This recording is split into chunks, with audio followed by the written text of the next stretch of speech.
part 1 of how I got pregnant by an inmate that I met off TikTok on our first visit. This is just a disclaimer. I don't need anybody in the comments telling me that I'm stupid, telling me that I'm dumb. Like, we all make mistakes. We've all done something like this. It's life. It happens. So I want to say back in probably May of 2024, I was scrolling on TikTok and I seen said inmate. And when I tell y'all, he caught my eye because not only was he fine, he was silly and funny too.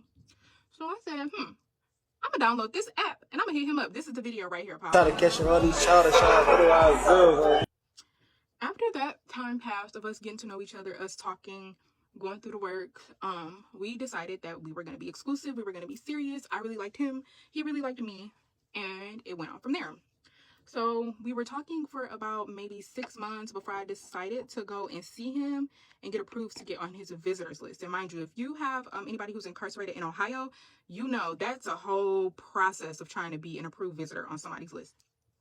So I got approved to get on his list or whatever. And about, I want to say a month to it took a month. No, 2 months for me to actually go see him. So I get to the visit to go see him. He looking at me, I'm looking at him. He looking good, I'm looking good. And he like, damn, you look better than your pictures. And I'm like, same, like you look good. Like you look better than the video visits and the pictures that we had exchanged and seen of each other online. So we hug each other. When you're inside of the room, this is the inmates right here, and then these are the people who are walking in to come for the visit. So you have to line up, and then the inmates are lined up. So we're facing each other like this. So we get to walk in, give each other a hug, kiss, whatever. Then we go sit down at the table. If you order food, you get your food. If you want to take pictures, you can take pictures. If you want to go to the vending machine, you can go to the vending machine. But the whole thing is, if you and the inmate aren't taking pictures, they have to stay seated that whole entire time, right? So we're in there, we're sitting down, playing our game, eating our food, just really enjoying each other's company and really just getting to know each other in the physical. When I tell y'all the craziest thing happened, like it was so insane, it was so fast, it was so quick. I still can't believe this to this day. I still can't believe that I'm in this situation, but hey, God give me lemons and I make lemonade all the time. But a super big fight between, I want to say, an inmate and a family broke out, and all of the COs and security had ran over there, and they were all focused on that situation trying to break the fight up. So, you know, me being me, I was like, I'm about to go in the bathroom. He like, shit, I'm about to follow you in there. And I'm like, what's up? What you trying to do? He said, what you trying to do? Hurry up and go before they see us. So I go in the bathroom, y'all. We're in there for maybe a good 15 minutes because we were scared to come out, y'all. I kid you not. So be in the bathroom. I pull my pants down. He munching. When I say munching, I mean certified eater on my mama. So we do what we do or whatever. And I'm like, where did you come at? And he was like, well, what you mean? I'm like, where did you come at? He was like, in you. I had almost passed out. I was like, why didn't you pull out? He was like, what you mean? I thought you said you wanted to marry me. I thought you wanted to be with me. I'm like, yeah, but that didn't mean leave it in. So here we are, me being 2 months pregnant. I find out the gender in, I want to say 6 more weeks. And yeah, that's how it started. And everybody's asking me like, well, how is he going to support you and the baby while he's incarcerated? I don't know. All I know is that I have my Cash App in my bio. I have a GoFundMe linked in our bio as well. But I don't know how he's going to support us. Like, I don't know. And then not only am I pregnant with 1 child, I'm pregnant with 2. I'm having twins. So everybody is like, get an abortion. And I don't believe in abortions. And then the craziest part about this all is that he still has 15 years left on his sentence. So I'm just going to have to make the best of this. And hopefully the internet supports me throughout my pregnancy. Maybe I could get enough donations. The baby shower and gender reveal that I want is totaling to, I want to say, $12,000. So I'm going to put my GoFundMe up and my Cash App to just get a little support and see if the internet helps me out. But like I said before, I don't need anybody judging me or telling me like, why would you do this? Like, we all have made a mistake like this. Like, please don't be judgmental. Like I said, the Cash App is in the bio. The GoFundMe is in the bio. Please donate if you can, because I'm carrying 2 babies, and look at how big I am, y'all, to be 2 freaking months. Like, this is crazy. And I know all of y'all are probably like, you're stupid, you're dumb. I see a lot of people in the comments saying that I'm a bird, I have a bird brain. And it's like, only thing I need right now in this moment is just genuine love and support. Like I said, if you could donate anything to help me, that would be perfect. Like I said, I don't have a job. He works in there. I want to say he's the porter, so he only makes $18 a month. So if y'all can help a girl out, perfect.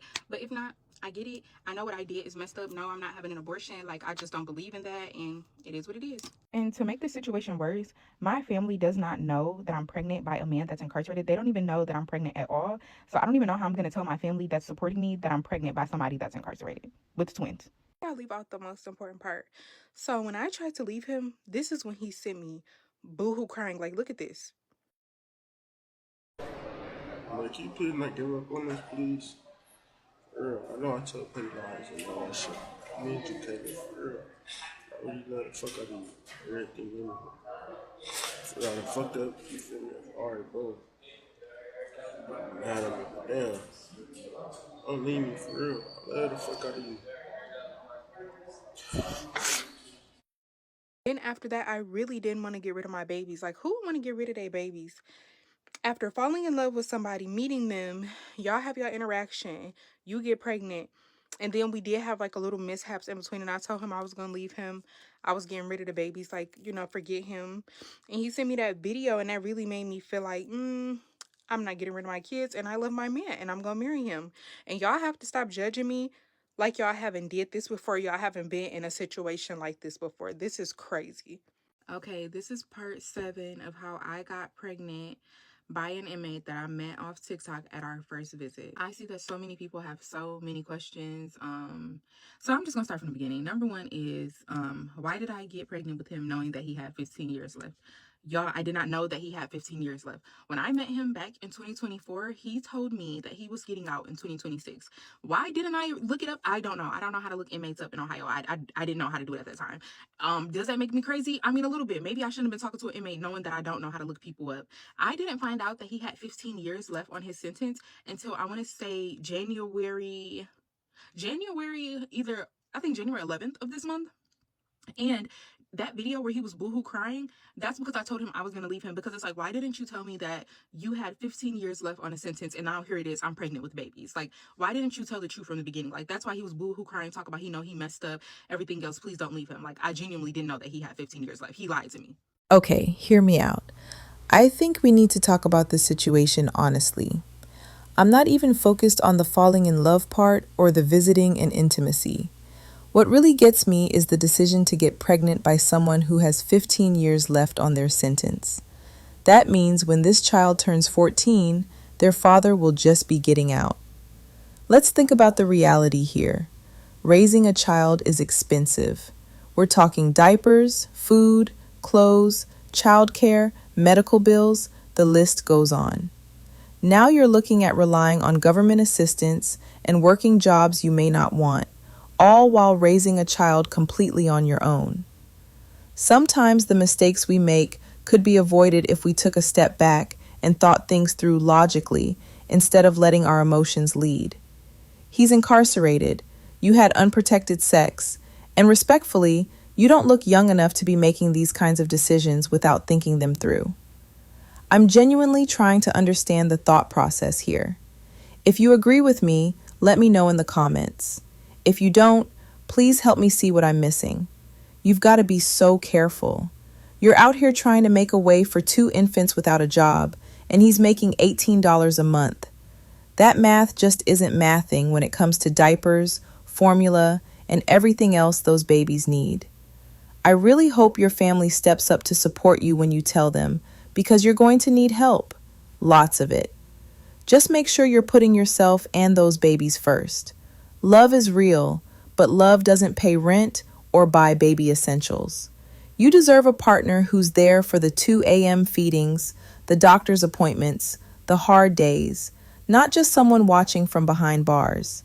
Keep your head up, stay focused on those little ones, and really think long and hard about what's best for your future. You've got a big heart. Just make sure you're protecting it too. Part one on how I tried to go do a scam with my friends and they end up robbing me, shooting me, and leaving me with a shit bag 2 weeks before my 19th birthday. And I'm dropping names. I'm dropping real names. I'm dropping how I feel, and I'm telling the truth. So if you want to do your story time, you can. But we're going to start out with how I met 2-3. That's the person who shot me. I met him through my best friend Taylor and Speedy. I was chilling with them, and they introduced me to him, and I been knew Key Hood Rich because she went to school with me. 2 weeks before I met 2-3, we was all chilling together. We was all linking together. We was all vibing. We was namely at Key Hood Rich house before I end up buying my house. So 2-3 and Key Hood Rich, they was always together. Me, Speedy, and Taylor, we was always together. So we merged into a group. Taylor taught me how to scam. I taught them how to scam. Speedy already knew how to scam, so it's just a whole lot of scamming going on and a whole lot of motherfucking hating going on as well. Okay, cool. So I was making money. I mean money.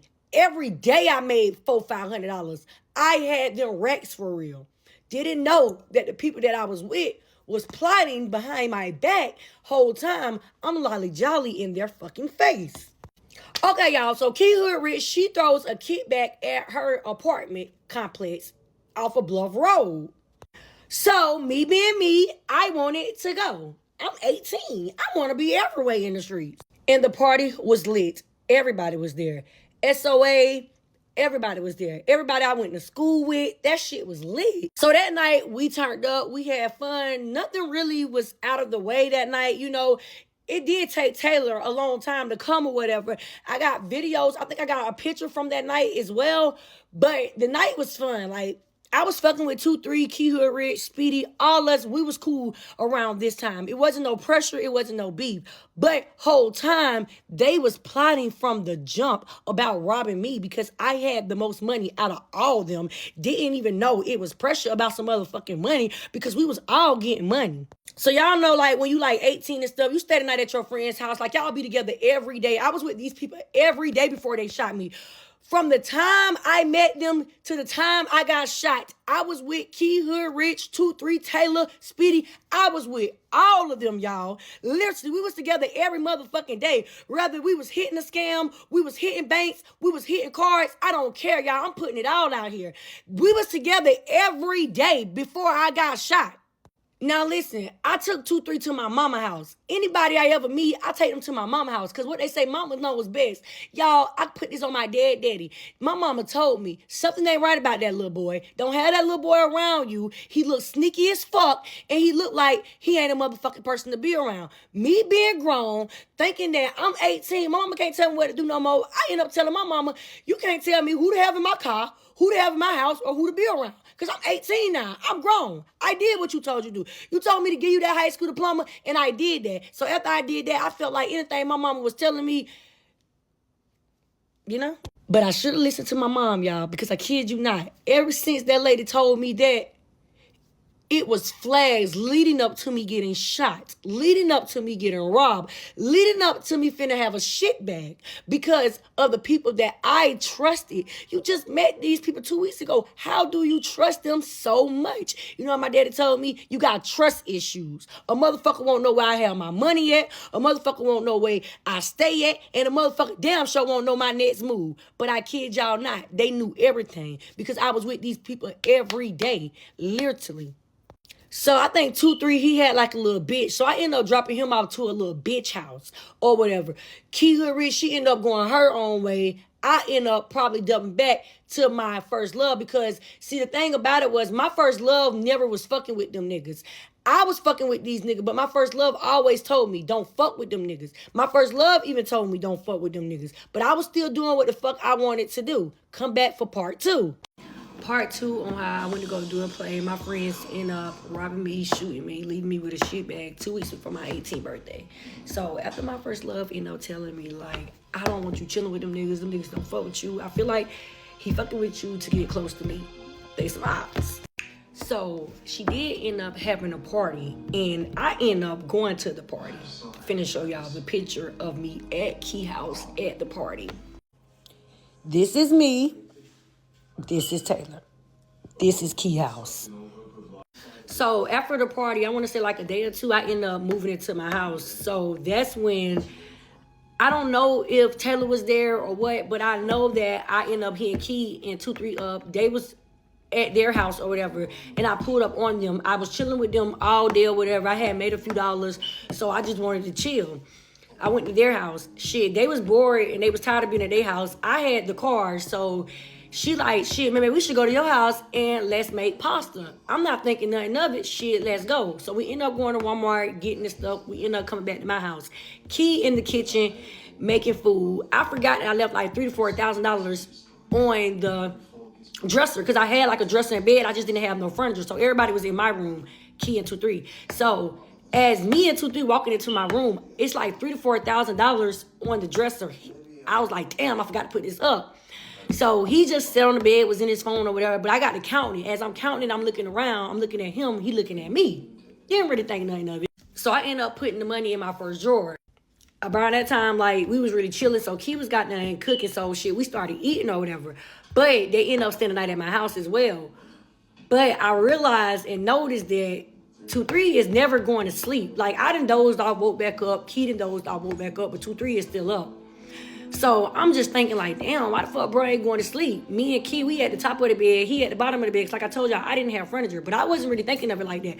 But I kid y'all not, the next day, I end up getting my money out the drawer, end up counting it again. He ended up looking, like the way he was looking at me, shit, he kind of looked like he wanted to do something then. But I wasn't really paying attention. It didn't really click in my head. It wasn't a red flag. So I ended up taking my money with me that I had on me, and I ended up dropping them off because it was the next day. So shit, they like, shit, man, when you gonna come back and fuck with us? I'm like, shit, I'm gonna come back and fuck with y'all in a minute. End up going to my mama's house. Really nothing really happened nothing that day. Like, that day was smooth, that day was cool. But the next day, we end up going to another party. Like, I was chilling with these people like 2 weeks straight up until I got shot. So the next day after that, we end up going to a party or whatever. Now, at the party, everybody was there, and I kind of had beef a little bit, so shit, I'm like letting my people know, like, look, y'all, these people might jump me, shit, 2-3, like, ain't nobody gonna fuck with you. You my sis, ain't nobody gonna fuck with you, shit. He was like riding for me, like, yeah, ain't nobody gonna fuck with my sis. This is my sis. Yeah, we gonna up the pole on their ass if they fuck with you, sis. Like, so I'm like, yeah, I got my motherfucking brother too with me. I got my homegirl kid with me. I got my other homies with me. Shit, we sliding around, y'all. I'm telling y'all, we riding around the city with guns. We motherfucking riding around. Y'all can't tell us shit. Definitely couldn't tell me shit at the time. So the next day, I took Key and 2-3 with me to go do something or whatever, and I taught them something. And when I taught them something, they started like, oh yeah, shit, you know, whatever, whatever. So when I put them on what I put them on to, they was really posting and making, or was trying to make some money. But I guess it wasn't really going in their favor because they really, like, they just started. Like, I just taught them, like, how to do it. I'm like, y'all got to get your own whatever, whatever. So around that time or whatever, I was making money. Like, Friday come, I made this. Saturday come, I made that. Sunday come, I made that. But I was with people who really wasn't making no money like that, so I could understand envy or whatever. But I was still breaking bread no matter what. If we went out to eat, boom. If we was going to buy weed, boom. If we was going to do this, boom. I made sure that I had enough money to look out for me and my peoples. So it didn't really bother me or whatever that we wasn't making money. Shit, we just graduated high school. So it wasn't like I was looking for them to make money. I just was looking for some friends to chill with. This was me every day, you know, just stacking my money, making money, post up.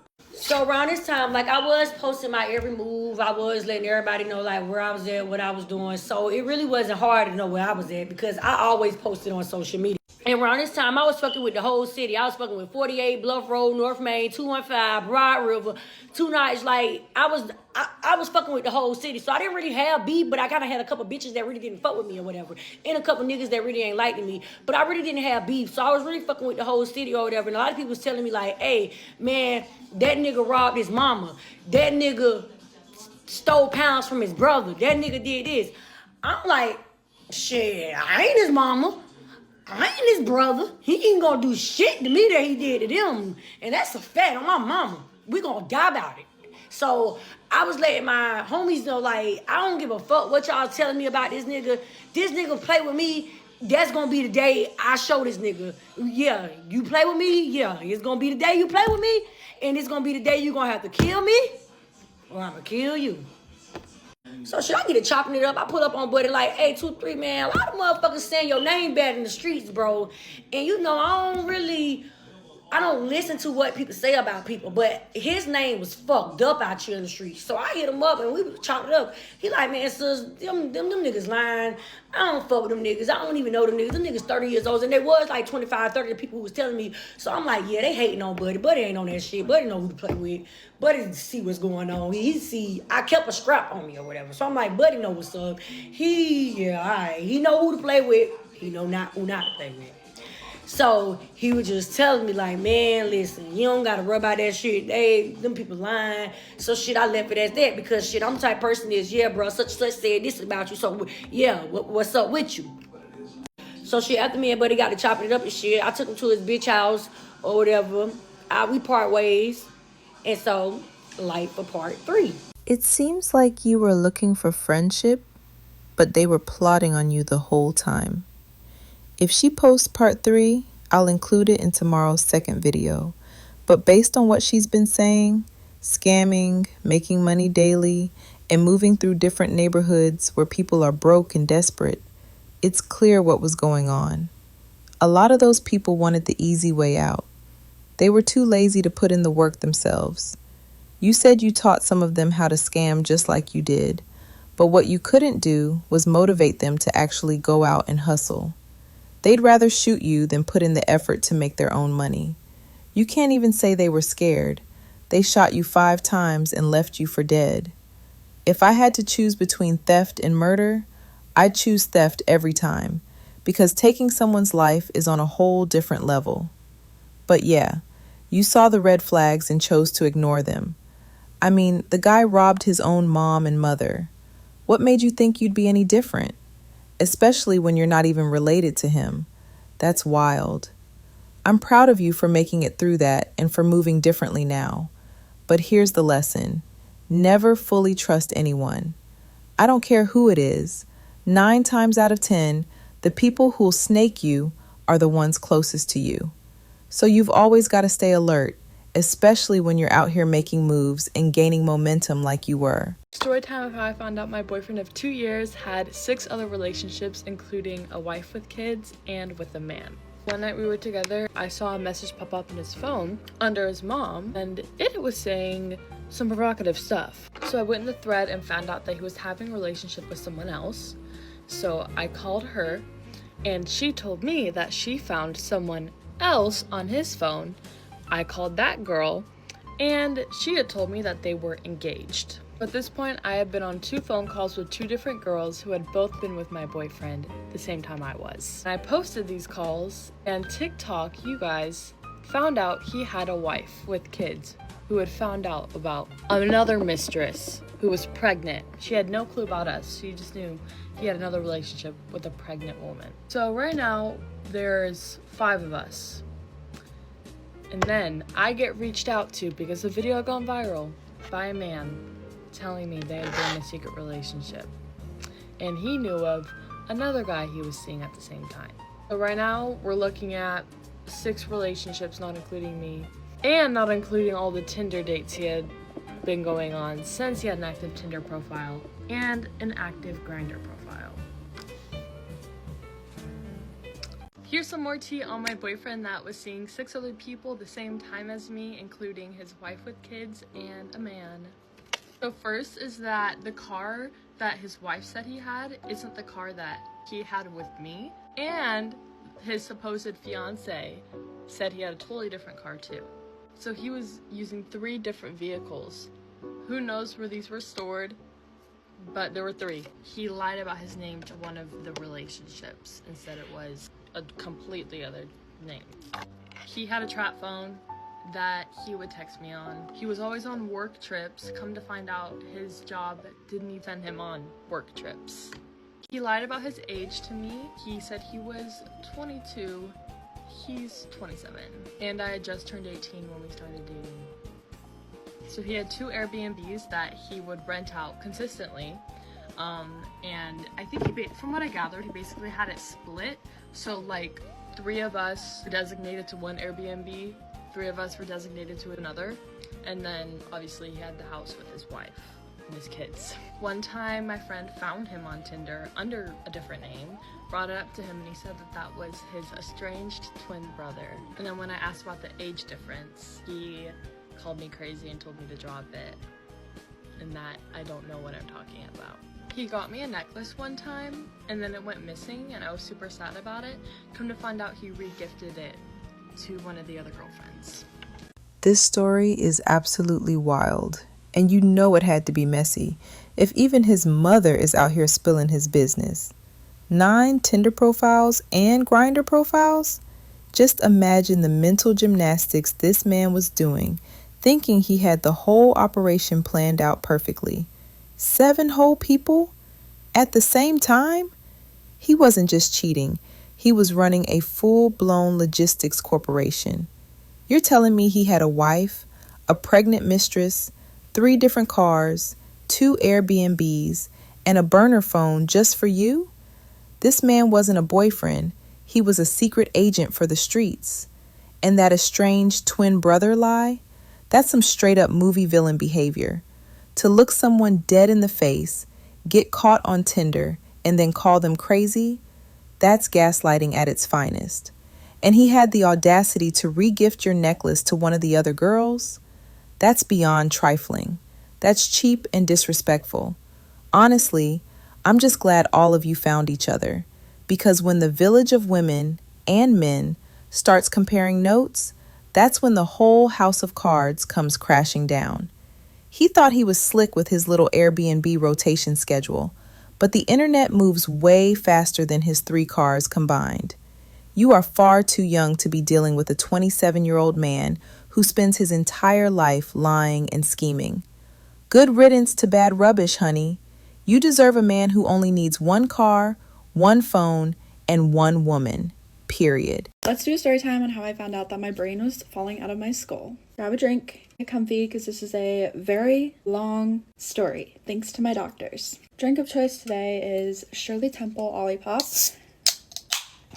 I'm also going to be doing my nails while I talk about this. So we are going to take it all the way back to 2017. 2017, I started getting these really bad headaches. I was very dizzy. I also became very weak. I lost my ability to pretty much walk and move around on my own. I was able to kind of crawl on the ground, but I wasn't able to put one foot in front of the other and actually walk. Could not figure out what was wrong with me. Did so much testing, but however, they did not do any sort of MRI scans or anything. They pretty much just did blood testing. So it took a couple months. We got into the U of I Children's Hospital. This is where I got diagnosed with functional neurological disorder. So I went along thinking that this is what I have, and there's not really any treatment for it. There's nothing physically wrong with your brain. It's just kind of like a hidden disconnect. It's just so odd that they could diagnose me with that without having like brain MRIs to kind of confirm that there's nothing wrong with my brain. I got put pretty much in physical therapy to regain my strength back, I guess, and kind of relearn how to walk a little bit.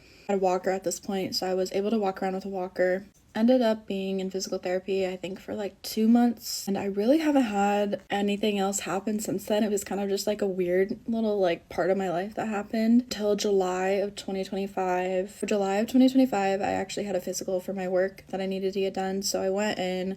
I had kind of just one concern. I was having a lot of hot flashes, and I was concerned that I might be going into like premenopause. I just wanted to get it checked out. Went in, got some testing done for it.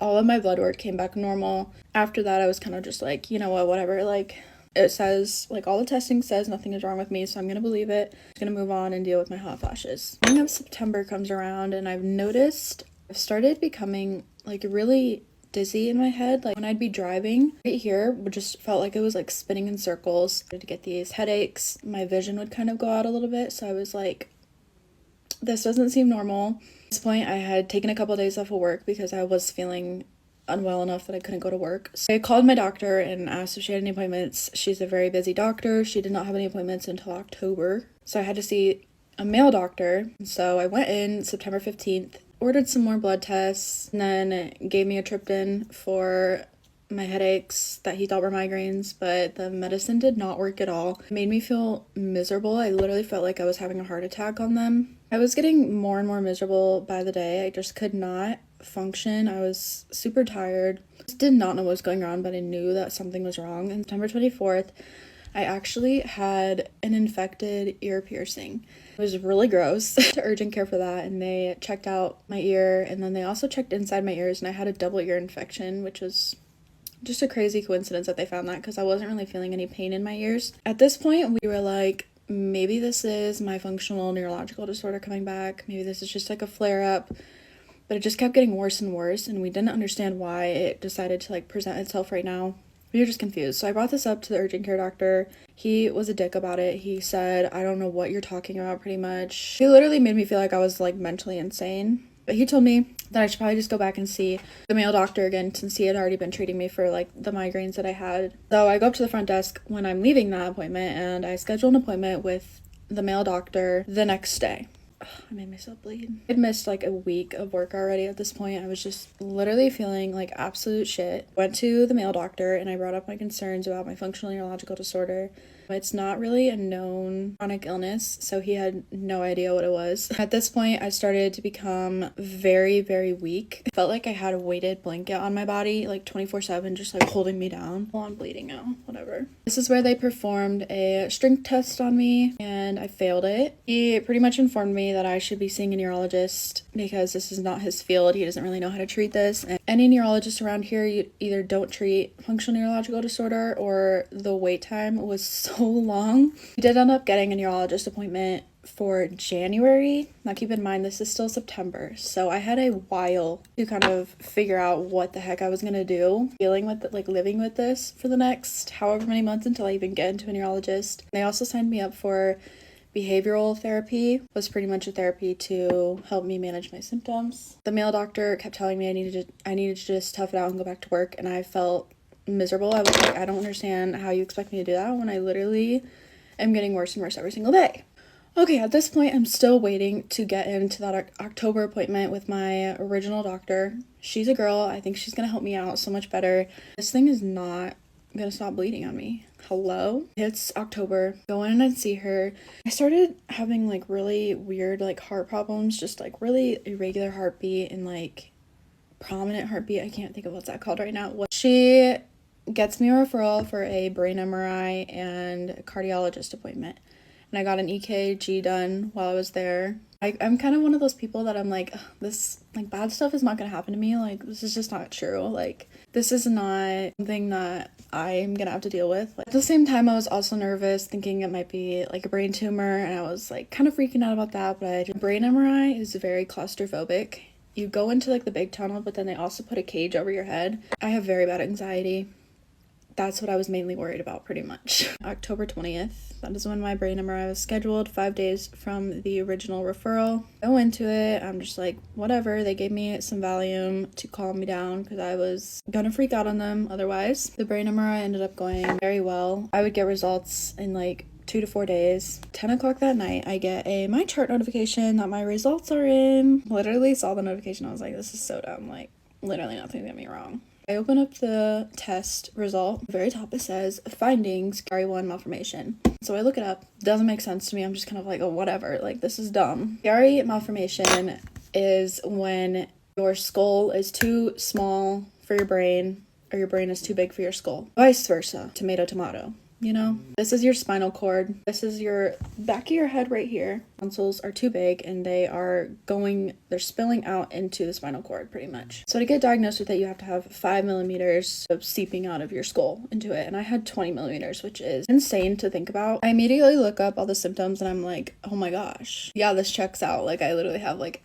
every single symptom on the list. So I'm looking at kind of treatment plans and I just keep seeing brain surgery and I'm like, that's so crazy. Like, I'm not gonna get brain surgery. Like, what are you talking about? I have a MRI follow-up appointment with my actual doctor. I have a list full of questions that I come into the room with because when you get told your brain is falling out of your skull, you're going to have a lot of questions and you're going to expect a doctor to answer them. That is where you're wrong. Immediately as she walked in the door, she just started talking shit about kind of the whole thing. She had no idea what Chiari was. She kept calling it Chiari, and that pissed me off so much. No idea what it was. She didn't know if this is what was causing my symptoms, which is so crazy because if you look up the definition of it, obviously your brain falling into your spinal cord is going to cause you some symptoms. Like, lady, just think. I spent 30 minutes out of this appointment talking about K-pop love stories on Netflix. I'm not even joking right now. I literally still have the paper, I think, in my purse. She wrote me a list full of shows to watch on Netflix, and she charged me for this 30 minutes. Also in this appointment, she told me that following along with her saying she doesn't know what's causing my symptoms, she also told me that my symptoms be all psychological, and that's why I'm on Prozac.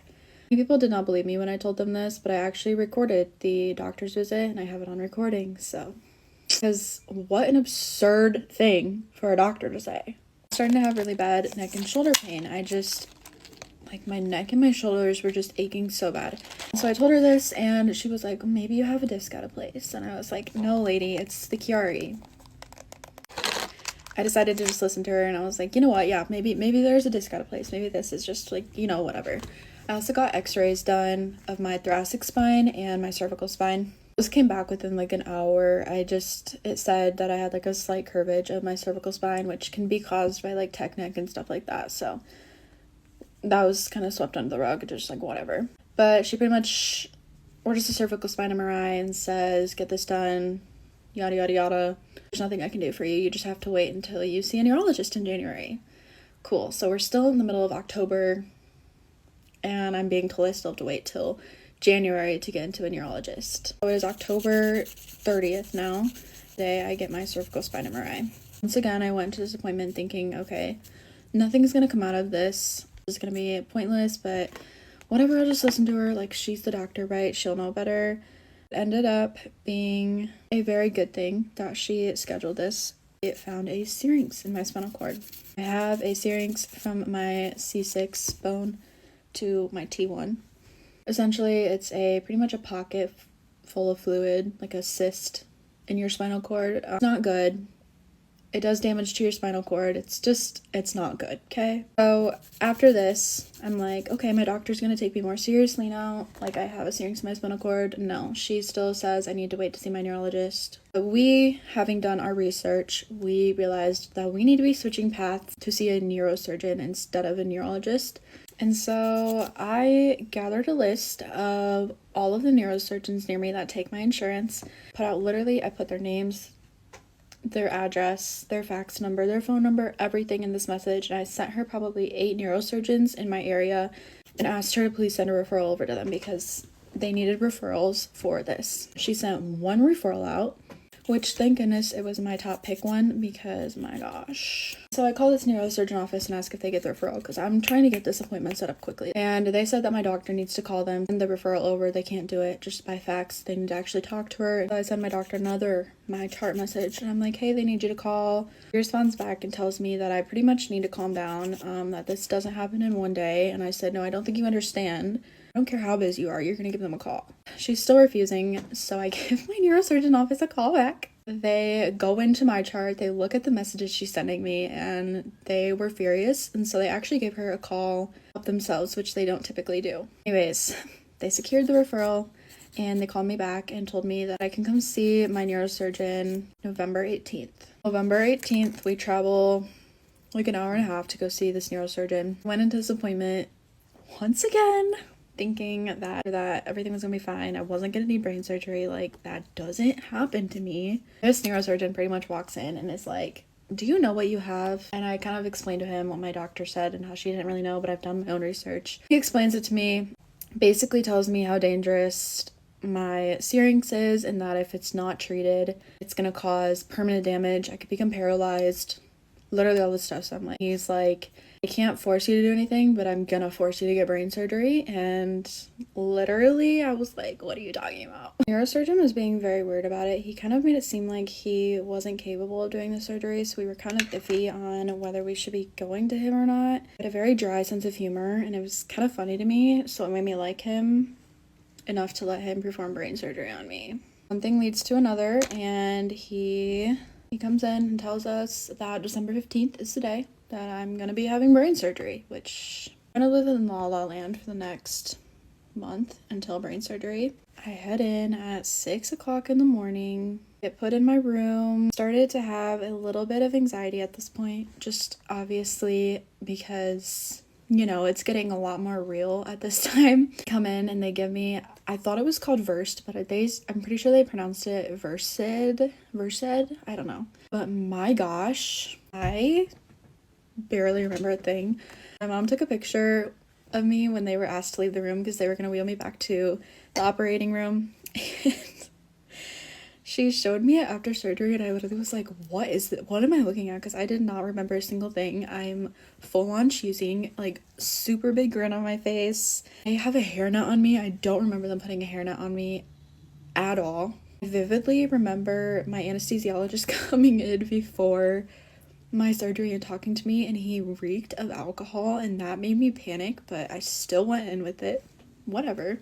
I get wheeled back. I remember just looking around, and then I wake up in recovery. I was pretty in and out of it for like an hour. I just remember the recovery lady kept like making calls and saying Chiari or something like that, and I remember being annoyed when I woke up during that, but I was still like super out of it. I don't know.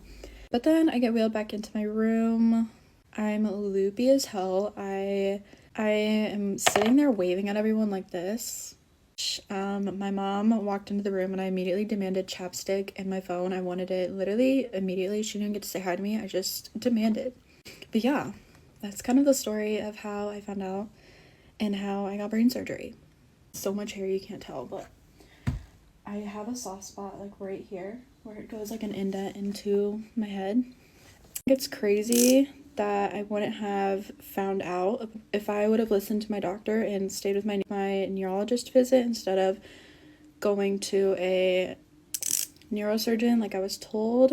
I would be nowhere right now, and I would not be recovering from brain surgery. Like, this is just an important reminder to trust your gut and advocate for yourself, because seriously, doctors can be so neglectful sometimes. Anyways, here's my nails. Cute. Sometimes we have to be grateful that we're not going through situations like this, or even worse, because our little problems really aren't problems when you hear stories like hers. This just unlocked a whole new fear in me, and she absolutely needs to sue that hospital for missing all of this when she first came in. She's been dealing with this since 2017. That's almost 10 years of her life where she knew something was wrong deep down in her spirit. But these doctors kept acting like she was making it up or just stressed out. When she said one doctor told her it was all psychological and tried to blame it on the Prozac, I almost threw my phone. That's textbook medical gaslighting, especially when it comes to women. They love to write us off as emotional or anxious when our bodies are literally screaming for help. And let's talk about that 20 millimeter situation. 20 millimeters. Her brain was literally sliding out of her skull and into her spine. And they had her out here taking migraine meds that made her feel like she was having a heart attack. It makes me so angry because if she hadn't advocated for herself, if she hadn't gotten on my chart, done her own research, and demanded to see a neurosurgeon, she could have ended up paralyzed or worse. It just goes to show you can't always take a doctor's word as gospel. You have to trust your gut and use discernment. She had to gather a list of 8 different surgeons, do all the legwork herself, and practically force her doctor to send the referral. That's unacceptable. I'm just so glad she's on the other side of that surgery now. Looking at that scar on the back of her head, that's a survivor right there. It's a blessing she's okay, but it's also a lesson for all of us. If you feel like something is wrong, keep knocking on doors until someone listens, because these doctors will have you toughing it out straight into a wheelchair if you let them. So this is the story time of how I found out my ex was a pedophile and I ended up going through psychosis and going to jail. So long story short, he was like showing me some video on his phone. I don't usually go through phones, but honestly, after this situation, bitch, I go through niggas' phones. Anyways, so he showed me some reel that he thought was funny. Did I think it was funny? No, but I just kept scrolling. I was like, it dawned on me. Let me just go on through his phone. I went through his phone. I went through the first message. It's a plethora, bitch, of videos of young girls half naked. So he right then and there, I confronted him. He told me some BS, not buying it, kicked him out my house, broke up with him, right? I called his niece. About it. I was like, listen, do you know anything about this? Because he's sending these pictures around. She's like, listen, all I gotta tell you is run and don't look back. I'm like, bro. She's like, look up his first and last name and put Long Island next to it. Girl, I looked it up. I seen it. I'm like, what the fuck? Then his other niece called me and let me know all about his past, how he was allegedly touching people in the family. Well, touching this one girl, and then mind you, the family is like how they didn't believe the girl because, whatever. They didn't believe her until this situation came out, right? Girl, it's a whole lot they was telling me. But long story short, the family knew that he was a pedo. And they didn't let me know nothing. Even when I went to spend Thanksgiving with them, they didn't let me know. I found this all out on my own, right? So I didn't have much mental health problems until I would say 2023. That's when I first went through psychosis. I went through a lot in my life, like seriously a lot. And, during that time, I went through psychosis. My first psychosis was in 2023.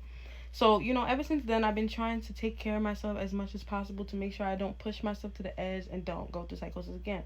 But this situation ended up sending me over the edge because ever since December of 2024, he has been harassing me and stalking me non-stop.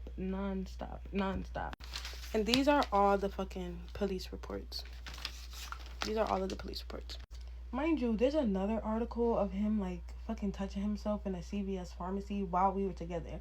And mind you, I've never seen these articles when I randomly looked up his name before. Like, they do not pop up because his name is pretty common, but I had to put the Long Island next to it. And when I did that, that's when you see the T. So basically, that's how I found that out. How did I end up going through psychosis again? It's because I got stressed out. I was really scared. I was on edge every fucking day because of the stalking harassment. Like, literally, it was all day, every day, nonstop. He was doxing me online. Like, it was a whole lot. I fucking lost my shit. I was delusional. I started to think that it was a whole lot of shit. But then what happened was I ended up manically deciding to book a random trip to Miami. Spent a bag. Like, I spent so much fucking money, bitch. I literally booked the trip like 12 a.m. and I was gone at 5 a.m. I was gone on the plane to Miami, right? Went to Miami. I actually had a pretty good time. Blew my fucking savings. But then it came down to the last day of my trip. I was going home. I missed my flight. I got mad.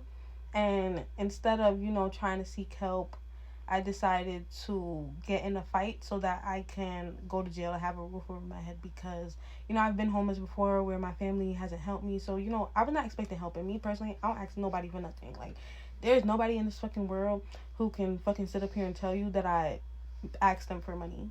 No, I don't ask people for money no matter what I'm going through. Matter of fact, I lied. Men can say that I ask them for money because honestly, a man, like, I'm gonna ask you for money even if I don't need it. But regardless, like in general, nobody can say that I'm sitting up here asking them for money. I'm gonna go get it. I'm gonna go figure it out. And because I knew that I probably wouldn't get help by anyone, I had to find a way to get a house over my head and feed myself if I was gonna be homeless in Miami. That was my thought process. Was it logical? Not at all. But that's what I was thinking in the moment. I wasn't thinking straight at all. And that's how I ended up in jail. So, the lady was giving me hella attitude. So I decided, let me pick her as my fucking victim. And I'm gonna fight her. And so I started fighting her. Some other lady jumped in. I started fighting her too. And that's how I ended up getting 2 battery charges. That's how I ended up in jail. Nothing crazy. And that was my first time in jail. I'll never go to jail again. So yeah, then after that, I was already actively manic and in psychosis. Like a month after I came out of jail, I was just like, I was losing my patience with my job. And that's not something I usually do because, I take care of myself. So, no matter what I'm going through, I'm going to pretend to fucking love my job. But, it came down to a point where I wasn't able to control my emotions anymore. I started fucking lashing out. I ended up quitting my job. I started going on random missions. I started walking miles around New York. Crazy shit. I started coming up with crazy delusional things. I started wearing crazy makeup. I started walking outside like with Joker face paint it was crazy. I started acting like very feral, like a feral fucking animal, right? I ended up trying to off myself, right? And so it was twice where I tried to off myself. The first time the police snatched me up and they put me in the hospital for a night. But for the most part, nobody can really tell that I'm going through psychosis unless like I'm physically posting videos because I act pretty normal no matter what I'm going through unless I'm by myself. Like if I'm by myself, I start acting crazy. But if I'm around other people, you won't know that I'm going crazy. So anyways, police picked me up and then they were like, they deemed me as normal. They sent my ass out. Then I ended up fucking losing my shit. I started bothering my roommates, the people in my building, and they called the police on me, okay? Because they started noticing me. Cause I was throwing away everything. When I tell you, I started throwing away all my shit. I started throwing away everything because I had to plan to unalive myself. Girl, one day, my roommates had enough of me bothering the fuck out of them. They called the ambulance. I got sent to the hospital. They put me in the hospital. And that's how I ended up in the hospital. You're about to get everything. I'm about to tell you everything. Here we go. So one day, me and my ex-boyfriend, who were super on and off all the fucking time, we had started talking again, but hadn't officially got back together. He texted me one day and told me that he was going bowling, and I was like, who are you going bowling with? Because like I said, we weren't fully together, but we're together enough where I can ask him who the fuck are you going bowling with? He said he is going with his guy friend, and I know his guy friend, and I'm just like, only them two going bowling? That's fucking, I'm not hearing that. So I'm just like, they are so full of shit. I decided to be like, you go bowling, you have fun, you do what you want to do. And then I text him and I'm like, so I thought you were just bowling with you and oops. Anyways, I thought you were so I'm like, I literally thought it was just gonna be you and your friend bowling. Why the fuck are you with some bitches? Mind you, I literally had no idea that he was even with anybody. I was just trying to gaslight him into telling me the truth. Because one thing I know about him is he is a fucking liar. He was a fucking huge liar. So I just knew in my mind he was with some bitches. So anyways, I am trying to gaslight him. I'm trying to make him think that I know, which I really don't know anything. I'm just trying to get the information out of him. So I'm like, I know you're with some bitches. How the fuck are you gonna lie to me? He's like, how the fuck do you even know I'm with them? Got you. After I got that, I'm like, okay, well, just leave me the fuck alone, whatever. And he's like, we're just friends. And I'm like, oh, okay. Well, if you're just friends, then you need to leave right the fuck after you go bowling, right? You need to fucking leave right after you go bowling. He's like, okay, fine, I'll leave right after we go bowling. Text me, he's like, we're done bowling. I'm gonna go grab something to eat, and then I'm gonna go home. And I'm thinking to myself, where's the only place that he would go to eat in our city? Cookout. Got it. I text him, and I'm like, so now you're at Cookout with these bitches? Mind you, I don't even know he's at Cookout. Mind you, I have no idea he's even with the bitches. I literally have no idea. He's like, how the fuck do you know I'm with them? Why do you keep following me? How do you know where I am? Blah, blah, blah, blah, blah. And I'm like, dude, I just know. I just know everything. Trust me. If it's to be known, I'm gonna know. Oh, he's like, oh, if you know so much, what color car am I in? I'm starting to think I'm lying, which I am, but I'm way better at this shit than he is. So I use my female intuition and I say blue, and some fucking how the car is blue. So then I know I've got him, because he's like, what the fuck are you doing? Why do you keep stalking me? Why do you keep watching me? Blah, blah, blah, blah, blah. All of this whole time, he's just fucking lying, and I'm just catching his little ass up. This is what I'm good at. I'm good at this part. So I'm like, you're a fucking liar. You're this, you're that, you're that. We get into this huge argument. And then I pull up to Cookout because at first I was just trying to get some information. But now I'm stalking you and I'm doing too much. So now I need to show you what the fuck is up. So I pull up to Cookout. I start following this blue car around. I don't even know if it's their car. I see 4 heads in the car. So I start following them around. So I pull up to Cookout. I start following this blue car. Mind you, I don't even know if it's their car. I just see 4 fucking heads in this fucking car. So I'm like, it's blue. There's 4 heads in the car. Good enough. So I start following this car. Then he texts me. He's like, can you stop following? Is that you behind me? Are you following us? Blah, blah, blah, blah, blah. He's literally losing his fucking mind, which I'm also lucky. I'm not even losing my mind because we've been through this so many times. I know how this fucking game goes. So I just followed them around for a really long time because honestly, I didn't even want to do anything. And I definitely didn't like want to cause any drama with the girls because they're just minding their fucking business. My drama is with the man. I don't even give a fuck about them bitches. I'm more worried about that goddamn man. So I just wanted him to think I was really gonna pop up and act crazy. The whole time I was cool, calm, and collected. Never gave a fuck. But I just wanted his insides to be a little bit scared. And then when I felt like I truly got the upper hand on him, I just went home. And I did the whole, you're a liar, you're this, you're that, you're that. Honestly, I just like when I have the upper hand. That way, when I go to do something, they can't be that mad because what you gonna do now? The whole time I never even really gave a fuck. I just wanted to prove to myself and to him that I knew that he was a liar. Sue me. Fuck. Y'all tell me if I'm wrong. Okay, so boom, y'all. Oh, shit. Slow down, Tesla. Hold on. Okay, y'all tell me if I'm wrong. So in October, I booked an appointment, right? I booked an appointment for February because I knew I wanted a wig because I knew I was going to go to this party coming up, right? I booked for February from October, meaning months ahead. So I should have had first priority, right? I even gave the person all my money. For the wig installed and the wig included, it was what, $350? I paid all of that. I just paid up front because I'm like, I got it now. I might as well spend it now. Because what if I'm broke in the future, right? Boom. Appointment coming around. Why do I see the person's story. I see a message, a notification that the girl posted on her story, right? I see her story. Why she passed away? I mean, rest in peace, but I need to get my wig in, right? And plus, I gave all the girl my money. Y'all gotta understand, I gave this girl my money. So, what I did was, I see she had a maid, and her maid, she had her sister tagged in. So I politely messaged the sister. I said, hey, I know you're going through a lot right now with the passing, but I did give her $350 for an appointment that was coming up. Is there any way you can give me that money back? You know, I came nicely. I even gave my condolences. You know, sometimes you never know what happens, right?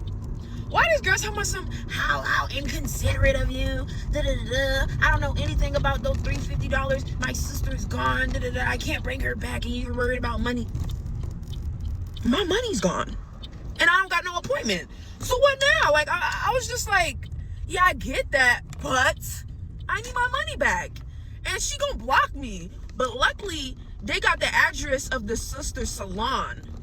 They got her address on her page. So what I'm on my way right now. I'm about to go, and I'm going to wait because I think they're there over there. They're doing some type of obituary thing or whatever they do in mourning candlelight at her salon thing. And I'm going to go over there, and I'm going to make a scene. And I feel like I'm not wrong. I told my friend about this, and she said, oh, I'm so wrong. I'm wrong for that. I'm like, nah, I think I'm 100% right because that's my money. $350, y'all. Come on now. Yeah, we finna head there right now. Honestly, I don't know what you guys think, but $350 is a lot of money, and someone being dead is a serious situation. Personally, I would have let it go and waited for God to bless me in another way, because that money is gone with her now. I'd look at it like that $350 was a donation toward her funeral. How do you know that's not God working? Imagine if her family didn't have enough to bury her and all they needed was that $350 to make it happen. You never know. Personally, I would have taken it as a loss, moved on, and found another way to figure things out. Sometimes peace of mind is worth more than the money. The story time, so stop scrolling and just listen. So boom, I got this homeboy. I'm talking about like he is a hunter. Like he gonna hunt until his hunter break. I think I got story times. I'm pretty sure if that man get on TikTok, he'll have 1 million followers in a day. That's how many fucking story times he got. The thing about him though, when he get down, he gets down. I remember this one time me and him was having a conversation and I asked him like, do you eat every girl out that you hunt?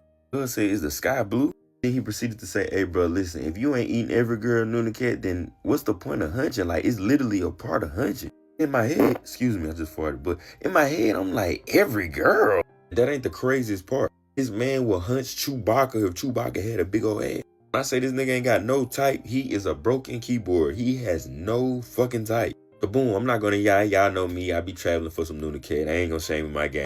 Shit, as far as I don't ever travel with like 10 hours. That's a different story for another day. So boom, I end up going to this girl crib. He was literally like probably an hour and 30 away from where I live. Now mind you, at one point in time, me and my cousin were roommates. And when I tell you he didn't invite a homeless shelter if he could, that nigga would invite anybody and they fucking mama to the crib. Back then, I always wanted to be a streamer, so I had the room that had the most activities and for everybody to come in and chill. So that literally made my room kind of like a playroom. So as I'm chilling with this girl, my homeboy ended up calling me. Now, mind you, he don't live there. My cousin that do live there just invited him. So bro called my phone. He like, man, Ken, you must get food stamp out of these fucking snacks that your ass got. Mind you, he eating these bitches as he talking to me. I'm like, hell nah, but shit, why you in my room eating my shit? But like, that's what I called you for. I'm talking about smacking. That's what I called you for. About I was calling to ask you, shit, can I have some of it? Nigga, you damn near finished with the whole goddamn bag of gummies. Why the fuck do you call me now? So I'm like, yeah, bro, just get you a few snacks, get the fuck in my room and lock my door. Okay, so boom, I'm gonna fast forward to like a couple hours. Bro end up calling me again, but this time this nigga is laying in my bed. He called me, he like, hey bro, what you got going? Ah, nigga, what the fuck you got going? What the fuck you doing in my bed with your outside clothes on? What I said to myself silent, but I asked the nigga like, what the fuck is you doing in my bed? I thought I told you to leave. So boom, he proceeded to ask me, he like, hey bro, man, how long you gonna be out, bro? I'm like, shit, I don't know, I might be out all night, I don't know, I might spend the night at the girl crib, it just depends how I feel. Like, I bet, well shit, can I use your room? I'm finna have a little journal. I'm not gonna lie, that question is almost as similar as a nigga asking me what percent I am on and asking to use my charger. Nigga, this is my charger, what the fuck is wrong with you? Okay, so now mind you, in this apartment, we had 3 bedrooms, my room and my other 2 cousins' room. So out of all rooms, why the fuck do you want to pick my room? But like I always say in every story time, nobody can ever say that I'm an L man. I'm always a W man. I come through clutch every time. So I'm just like, bro, if you gonna hunch on my bed, bro, change my sheets. Don't nut on my sheets. Don't do nothing crazy. Don't do nothing out the ordinary, bro. But bro, like, I bet it's good. I ain't gonna do all that. I got you. All right, so boom, a few more hours go by. This nigga end up calling me, asking me, do I got some rubber? I'm like, nah, bro, I ain't got no rubbers. I got them all with me. Now, mind you, I'm with this girl. She's sitting right next to me. I'm screaming like, damn, I don't know you before you ain't got no more rubbers, cuz. Like, yo, I know your ass got some. I'm like, bro, I just literally got all the condoms with me. Like, I got them bitches in my backpack, bro. Like, what are you doing too much? They're like, nah, bro, I don't know about that one now. So, boom, I just said, fuck that, and I just hung up on his ass, because he doing too fucking much. So now by this time, it's probably like 12 in the morning and me and this girl, we laid up watching a movie. Now I'm not going to I drove an hour and 30 minutes. I came over here for some Noonie Cat and I better get that. Now I'm not going to the girl that I was linking with, she was unmislinkable. Like literally, it was so hard to link with her. So it was like, damn, like I gotta crush her or I'm never going to see her again. So boom, me and the girl get to laying down and we just get to kissing up a storm. We were kissing up a storm damn near Hurricane Ike couldn't fuck with. She was kissing me so crazy, her tongue was damn near in my mouth like a snake, like that bitch was. I was like, God damn. Now I'm not going to it's always been easy to get that magic school bus up. Kissing is the most quickest thing that's going to get that motherfucker up. That magic school bus was so hard, that bitch felt like Mike Tyson was punching through my drawers to get up out that motherfucker. Okay, so boom, now mind you, we doing all this kissing in this bed. Everybody got their clothes on. I get to grabbing on shot. I grab her from her neck all the way to her little mosquito bite. She ain't had no big teeth, so you know what I'm saying? They were little mosquito bites. Then I started rubbing on her Noonie Cat, and I'm like, man, god damn, this motherfucker Garfield down there, man. This motherfucker fat, ain't it? So as I'm rubbing the Noonie Cat, I get to patting that motherfucker. That motherfucker felt like some goddamn water was captured in her panties. Like if you just post some water inside a Ziploc bag and just get to start patting it, that's what it felt like. So in my mind, I'm like, oh, hell yeah, she got that. So as I'm patting that motherfucker, she get the moaning, she get the, oh my God, Kendrick. And then moving my hand. I'm like, man, what, you know what I'm saying? What you doing? Yeah, baby, let's not kid around. Let's get this show on the road. Boom, at this point, that motherfucking Magic School Bus got a heartbeat. I feel that motherfucker jumping up and down doing jumping jacks in my goddamn pants. So I get to taking her little booty shorts off, and she let me take them motherfuckers off. I grabbed them bitches from by her ankles and threw them bitches across the room. Let's do it. Now all she got on is some panties. So I get to try to slip the panties to the side. I feel a little, you know what I'm saying, a little pamper, like a little paper type of shit. So I ain't no asking Charlotte like, what's this? She, oh my God, I forgot to tell you, I'm on my cycle. Bitch, how the fuck you forget to tell me something that's the most important thing of this whole motherfucking link? I don't know if you used to running red lights or not, but baby, I only go on green. And the only time I'm running red is when you're mine. And bitch, you're not mine. I was like, oh my God, Kendra, I didn't think that we was going to do anything considering this our first time linking up. Did you let me get you all the way down in this fucking pamper to say that you're on your cycle and you forgot? Do you got amnesia? Because how you forget that fast? Mind you, I'm patting that motherfucker. That should just ring a bell right there. Oh, I'm on my cycle. I should just tell that boy to stop. I ain't no asking Charlotte like, how did you forget that? She's like, I don't know, Kendrick. I just lost myself. Like the vibes was there. Just like we was just chilling and I don't know. It's just one thing led to another. Just the kissing did it for me. She didn't actually exactly say the kissing did it for me, but you know, I'm just giving y'all context clues. So boom, she ended up apologizing, saying, I give you head if you want me to. I eat it. Shit, that's the least you can do. You done already got this motherfucker jumping up and down doing burpees.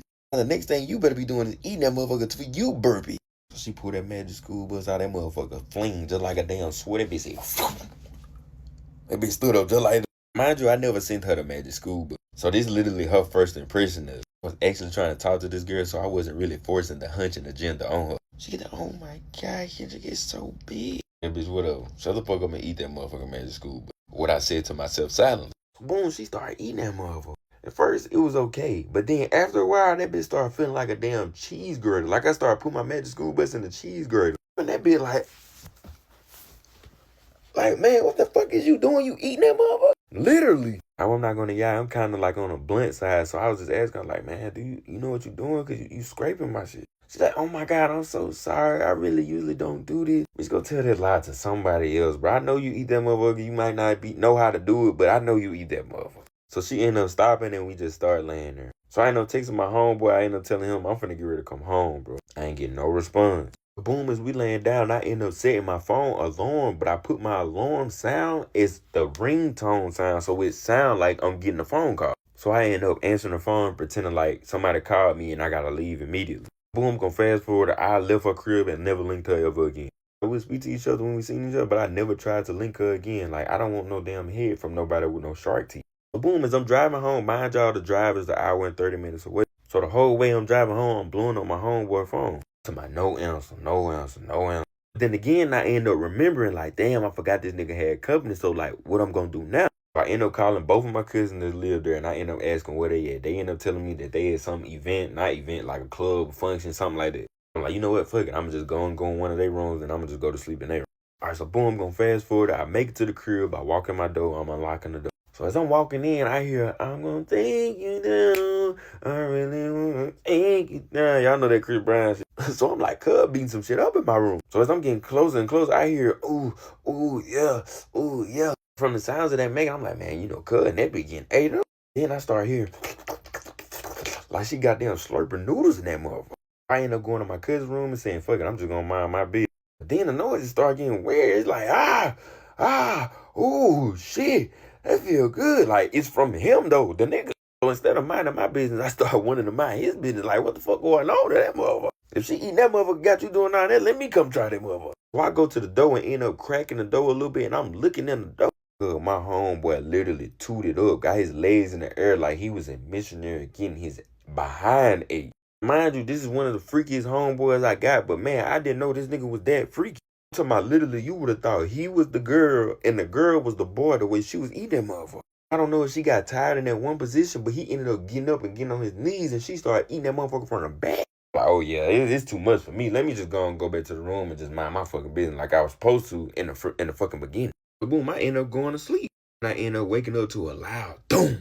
Like the door ended up shutting. Then the cousin room that I was in, he ended up coming in the room and waking me up. They're like, why you in my room? I'm like, cause our homeboy had to use my room. He had a little plate. Like, bro, ain't nobody in your room. I'm like, oh, he must have left then. Cause I go in that bed. I'm talking about, it don't smell like shit, but it smell like straight sweat and like, I don't know, bro. Like, this is a different smell. I walk over to my sheets, but it ain't as transparent as it is. Like little brown spots on them, like some shit stains on that bitch. This is story time, so stop scrolling and just listen. Now I'm not gonna lie. Once upon a time, all I did was fucking work. I was working at this shoe store. I'm talking about literally 9 to 9, no days off. So with that being said, I missed out on a lot of stuff from 9 to 9, but I was able to make whatever happened after 9. Now I'm not gonna lie, probably like 22, 23. That was my prime. I got this one homeboy, he rich, but if you ask him, he gonna be humble as fuck and say he ain't rich. But that nigga rich. He got a mansion and some shit. And around that time, literally every day, there was a day that we never not did nothing. Like, bro, literally we was doing something new every day. If we wasn't doing something new, we was doing a new girl every day. No exaggeration. So boom, back then and still now to this day, I want to be a YouTuber. I try my best to do every video there is in the world. But the only videos that people start gravitating to is mostly my freaky videos. Speaking of freaky, I got this one homeboy, he damn near want to hunt 6 times a day. Nigga, are you the Energizer Bunny? I'm no better, but 6 is crazy. This particular homeboy, he really don't be in the mix like that. He more likely on the shy side, but you have to get him out of his shell. To get bro out of his shell, we just brought more girls around him.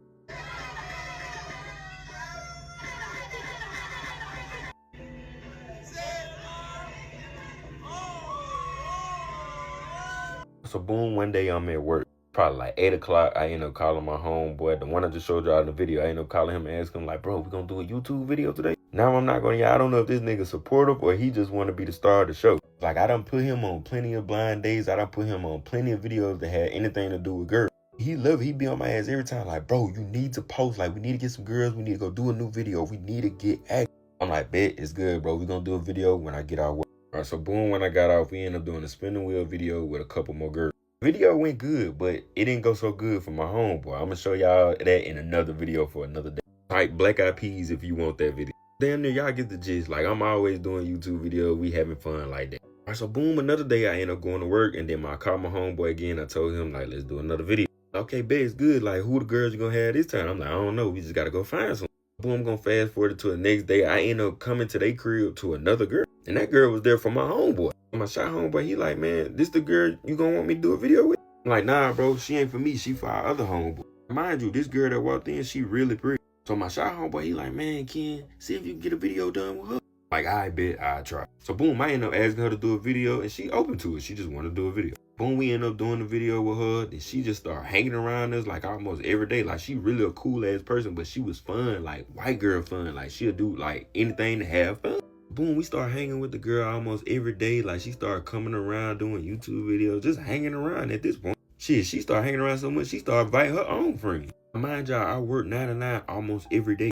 9 times out of 10, I'm going to have an attitude every time I get out of work. Cause man, I'm fucking tired. Like, I'm slaving in this bit 9 to 9, bro. This is hard. All right, so boom, another day I end up going to work. I end up calling my shy homeboy, and I end up asking bro, like, what the move is tonight? What we gonna do tonight? He like, I don't know. My brother got a lot of people over here. Like, everybody just chilling, like playing a game, and everybody just gambling. You know what I'm saying? Just having fun. So I'm like, all right, shit, bitch. They should be gone by the time I get out of work. All right, so boom, I'm gonna fast forward. It's 9 o'clock. I end up getting out of work. So I end up saying, should I go home or should I go to my homeboy crib? Now I'm not gonna, I was never a day enough in my life to be too tired to not go to my homeboy crib. It was that fun. This nigga mentioned at the time, damn near like an event at the Casanat house. The collab from P. Diddy. So boom, I just end up pulling up to my homeboy crib. I'm walking up to the door, I only see my shy homeboy car. So damn near, I'm thinking it's just only my shy homeboy. So as I'm walking in the crib, I hear, oh my God, oh my God, oh my God, oh my God. I don't see nobody, but as I'm walking in, I just hear, you know what I'm saying? It's getting louder and louder. It's damn near sound like somebody getting crushed. So as I'm walking in, I pull my camera and I start recording, and I see my homeboy standing at the door like he just listened. So I end up sitting down and taking a seat, trying to see how long this nigga finna play with himself. After probably like 15 seconds, he ended up turning around and catching me. So as I'm recording, I end up turning the camera around on me so it won't make it seem like I'm recording him.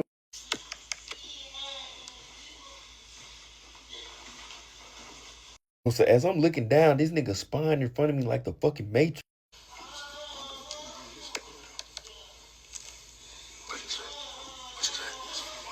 But this whole thing going on, I'm asking, bro, I'm like, what the fuck going on in there? I'm like, bro, it's like 5 niggas in there, and they all crushing old girl. I'm like, what? And y'all ain't tell me about it? Bro, they in there running a choo-choo, a Thomas the motherfucker on her. I'm not gonna, in my mind, I know I'm finna go in there and join that motherfucker. Me being the W mans I am, I just want to make sure that he get a part of this motherfucker. So I just tell bro, just go in there, just walk in, bro.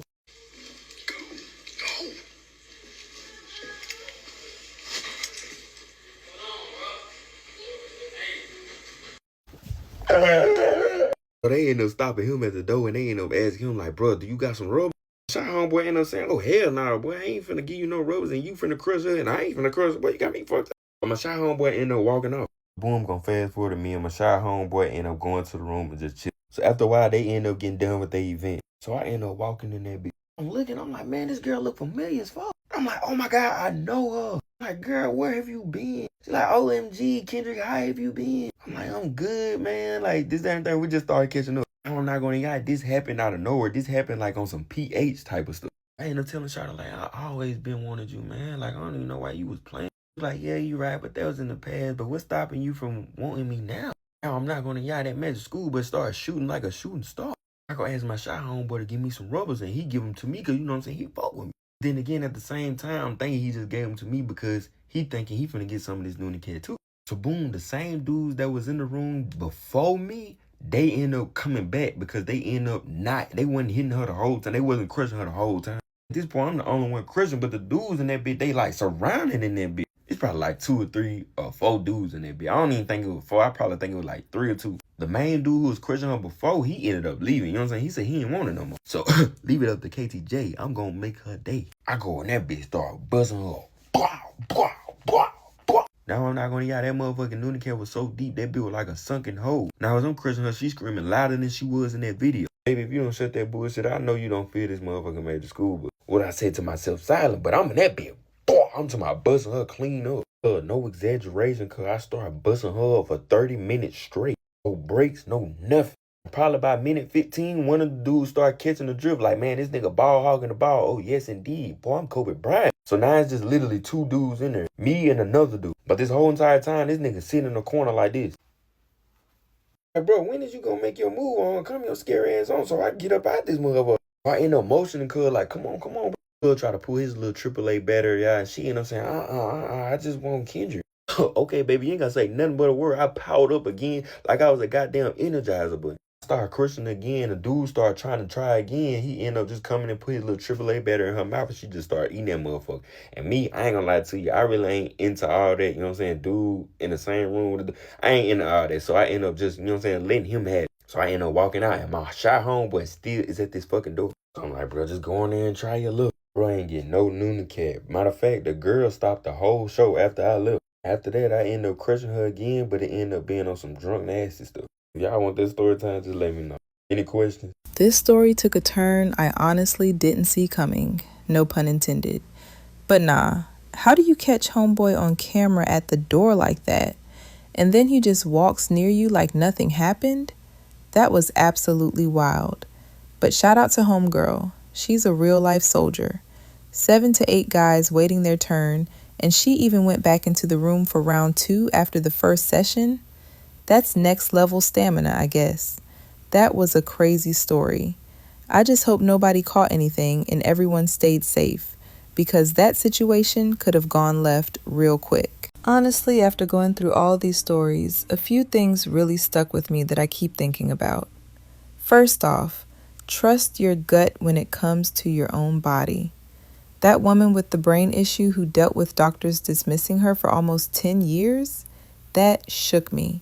We're taught to trust medical professionals completely, but sometimes you know your own body better than anyone with a degree. If something feels off, don't let anyone gaslight you into thinking it's all in your head. Keep pushing, keep asking questions, keep demanding answers until someone actually listens. Because these doctors will have you suffering in silence while they write you off as anxious or stressed. And by the time they figure it out, the damage could be irreversible. And then there's the whole thing about who you let into your life.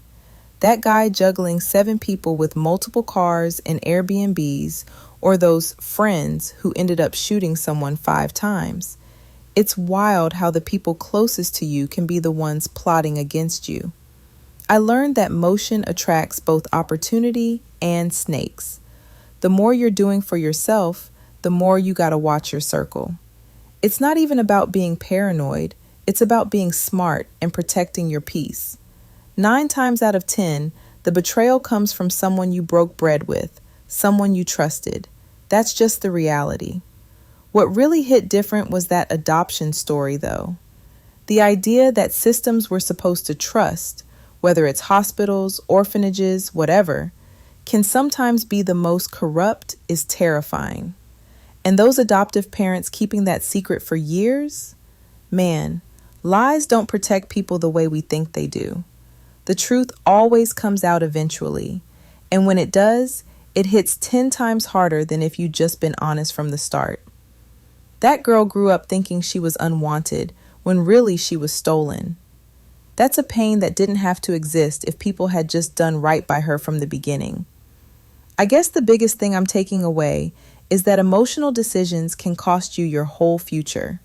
Whether it's getting pregnant by someone with 15 years left on their sentence, or ignoring red flags because you want to believe the best in people.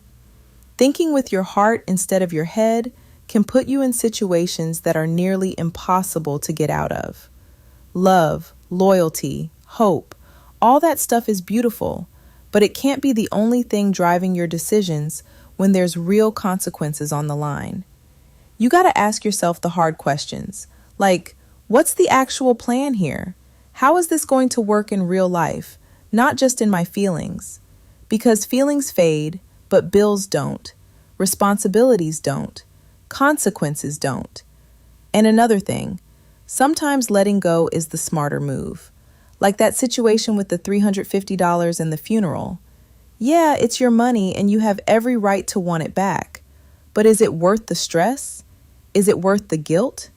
Sometimes God works in ways we don't understand in the moment, and what feels like a loss might actually be you being part of something bigger. You got to know when to hold on and when to release it, and trust that what's meant for you will come back around. At the end of the day, life is really about discernment, knowing when to fight and when to walk away, knowing who deserves your energy and who's just draining it, knowing when to speak up for yourself and when to let things be. These stories reminded me that we only get one life, and we can't afford to waste it on people, situations, or systems that don't have our best interest at heart.